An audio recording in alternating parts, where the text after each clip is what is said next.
अस्सलामुअलैकुम my YouTube family, कैसे हैं आप सब। उम्मीद करती हूँ आप सब ठीक ठाक होंगे, खैरियत से होंगे।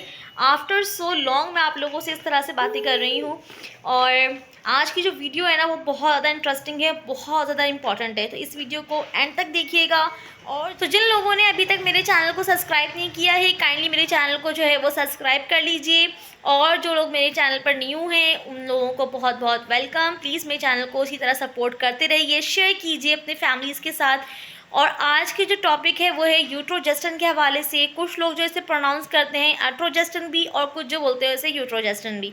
तो इस वीडियो को एंड तक देखिएगा। इसमें अगर कोई भी क्वेरी अगर आपको हो तो आप मुझसे जो है वो कमेंट के ज़रिए पूछ सकती हैं। तो सबसे पहले ये कि यूट्रोजेस्टन है क्या और इसके साइड इफ़ेक्ट्स क्या हैं, इसे इस्तेमाल किस तरह से करना है।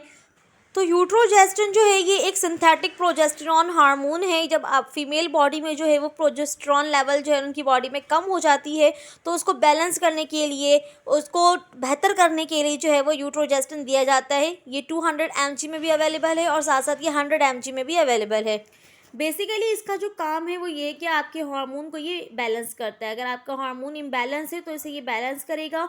और वो लोग जिनके पीरियड्स जो हैं वो डिस्टर्ब रहते हैं, किसी को बहुत ज़्यादा पीरियड्स होते हैं, किसी को पीरियड्स जो है वो नहीं इतने नहीं होते, या फिर पीरियड साइकिल जो जिनकी डिस्टर्ब है उसे ये बेहतर करता है। इसे जो है वो ड्यूरिंग प्रेगनेंसी भी दी जाती है, फर्स्ट ट्राइमेस्टर में। जो वो लोग, वो ख़वातीन जिनके जो है वो मिसकैरेज के या एबॉर्शन के जो है वो हिस्ट्री रही हो, तो उन्हें भी दी जाती हैं। इसके अलावा ये उन ख़वातीन को भी दी जाती है जो जिनके जो है वो प्रेगनेंसी में जो है ना कॉम्प्लिकेशंस होती हैं, तो फर्स्ट ट्राइमेस्टर में उन्हें दिया जाता है ताकि जो उनका बेबी है वो सेफ़ रहे। क्योंकि फर्स्ट ट्राइमेस्टर में जो होते हैं वो मिसकैरेज के चांसेस ज़्यादा होते हैं, तो इसलिए जो है इसे ड्यूरिंग जो है वो प्रेगनेंसी फर्स्ट ट्राइमेस्टर में दिया जाता है। अच्छा, इसके अलावा वो ख़वातीन जो मेनोपॉज़ल स्टेज पर हैं, यानी कि जिनके पीरियड्स जो हैं वो ख़त्म हो गए हैं, उन्हें भी दिया जाता है ताकि जो उनके मेनोपॉज़ल सिम्टम्स हैं वो बेहतर रहें।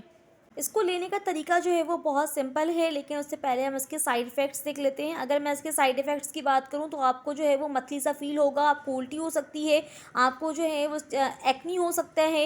इसके अलावा आपके जो स्टमक है वो डिस्टर्ब रह सकता है, आपका सर जो है वो भारी हो सकता है। इसके अलावा आपके मूड स्विंग्स रहेंगे, और इसके अलावा जो है ना आपको स्पॉटिंग भी होगी, ब्लीडिंग्स भी हो सकती है। और कुछ लोगों को जो है ना वो रैशेस की शिकायत भी हो सकती है। अब रैशेस की शिकायत क्यों होगी ये मैं आगे आपको डोजेज में बताऊंगी कि रैशेस क्यों हो सकते हैं। अच्छा, ये थी इसके कॉमन से साइड इफ़ेक्ट्स। अब बात कर लेते हैं इसे लेना किस तरह से है।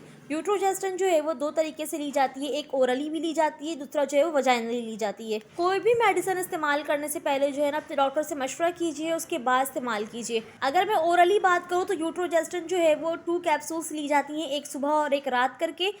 दूसरा ये है कि आप इसे जो है वो वजाइना के ज़रिए इंसर्ट करेंगी। एक कैप्सूल आपने लेना है, आपने एप्लीकेटर के ज़रिए जो है या फिर अपनी उंगली की मदद से या अपने पार्टनर की मदद से जो है वो उसे वजाइना में जो है वो इस कैप्सूल को डालना है। और याद रखिए कि 1 सेंटीमीटर के हिसाब से जो है ना आपका अंदर वो कैप्सूल गया हो, ज़्यादा अंदर नहीं करना है और ज़्यादा बाहर भी नहीं छोड़ना है।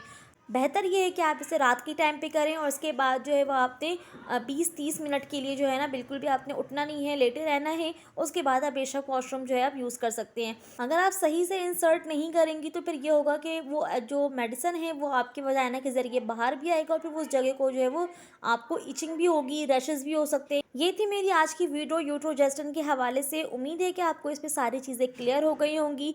कोई भी मेडिसिन इस्तेमाल करने से पहले अपनी गायनी से मशवरा कीजिए, फिर इस्तेमाल कीजिए।